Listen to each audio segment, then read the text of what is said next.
It's the biggest night in Hollywood, the annual Academy Awards, and this year's show is the 88th, and it may be the most controversial one so far.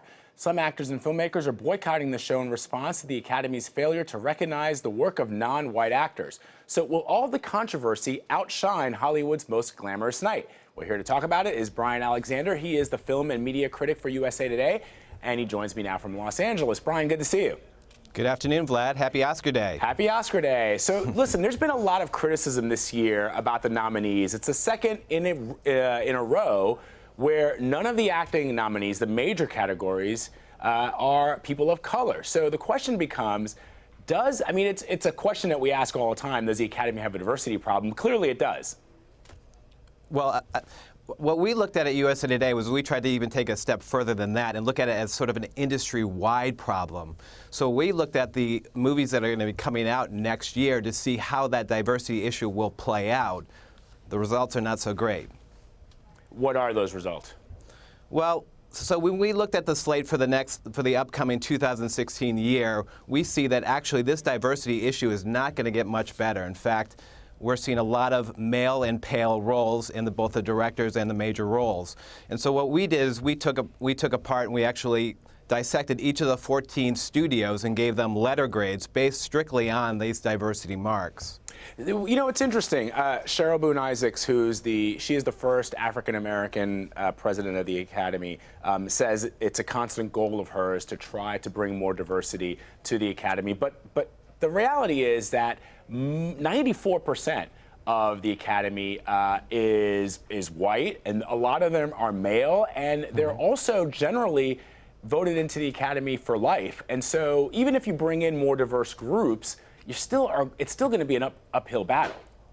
Well, this is not going to change overnight, especially in terms of diversifying the Academy, which is very much a goal for Cheryl Boone Isaacs. And I think we're going to see, significant change in that in the upcoming years. There's also a plan that she announced where essentially, if people are no longer active in the Academy, that they will essentially lose their voting rights. So she's sort of addressing it by both ends. That second part is a little bit more controversial, but certainly her goal is to double the minority and female membership in the Academy by 2020, and that's a very ambitious goal. I wonder, Bryan, let's get to the fun stuff. Who are your picks for some of the top categories? Let's just go with Best Picture first of all. Best Picture, that's actually the one race that's actually going to be really still up in the air. I've been a big proponent of The Revenant. I've always believed that this is the kind of film that Oscar voters vote for. It's got huge scope, great ambition. It's a very exciting film, masterfully made. It seems to be very much on the rise, especially after its BAFTA win. Of course, Spotlight, you can't completely rule it out, so it could go really either way. That's the one area where we could actually have a real race here. Yeah, I sort of feel the same way. I'm also torn between those two films and Bridge of Spies, which I actually think is one of Spielberg's best films of recent years. Just the scope and taking a subject that is not very well known in American history, and also could be kind of dry, and really taking it to a level that was riveting and spellbinding, and the performances by all the actors were great. Well, like I always say, you never mess with Steven Spielberg, man. If his name's on it, he's got a chance. So we'll see. What about Best Actor? Everyone's saying that this is Leo's year. Although, Eddie Redmayne for The Danish Girl, you've got Matt Damon in The Martian, Michael Fassbender in Steve Jobs, Bryan Cranston in Trumbo. All very tough competition. But I sort of think, like in my opinion, this is definitely where he takes it. But I don't know. What do you think? I think Leo DiCaprio right now is looking at his bookshelf and going, maybe I'll put it over here. Maybe I'll put it right over here. I mean, it's a foregone conclusion. They might as well start, stenciling in his name on the trophy.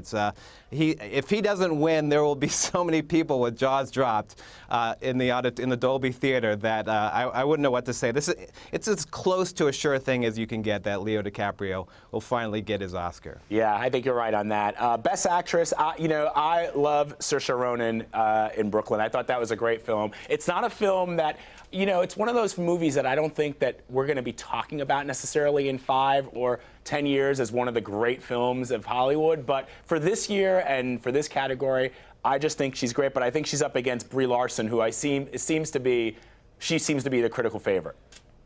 Well, Brie Larson, of course, is in this, a very intimate, I mean, the complete opposite of The Revenant. She's in a room with a young boy. It's harrowing circumstances. And the performance that she gives is really off the charts. And she has been the front runner since, award season started. She has not stumbled. And I think she's going to reap some serious rewards by the end of the day. I think you're right.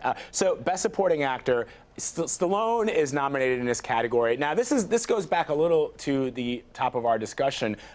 He's nominated for going back to a character that he first introduced to the world back in 1977, when that picture and Stallone was nominated for an Oscar. He had to be talked into doing this film. The director is African American. The lead of the film is African American. And so, but he seems to be, again, the critical favorite, even though these other guys, you got Ruffalo, you got Christian Bale. I don't know. I feel like that he might walk away with it, although I'm not sure that it's the best role, or at least he's the best actor in that category. Well, I would agree with you 100%. I don't necessarily, I mean, I think Stallone was, great in this film. Do I actually personally feel this is an Oscar-worthy performance? I'm not there. But I think what's going on here is that we're having a very emotional reaction to Sylvester Stallone finally getting his Oscar, for a beloved character. You could see when he won with the Golden Globes, just the reception. Everyone was so excited about it. He's excited about it. It's a fun ride. I do think there's other truly worthy performances here. I mean, Mark Rylance, you go back to Bridge of Spies, wow, what an amazing performance they put on. Mark Ruffalo, truly beloved guy in Hollywood, and he is amazing in Spotlight. Yeah. With the supporting actor award itself, I think it's one of those areas where there can be an upset, but the really strong money is on Stallone going home at the end of the day. But I'm ready to be surprised. The last thing I want to ask you about, there's a big change coming to the thank you speeches this year. What can you tell us about that?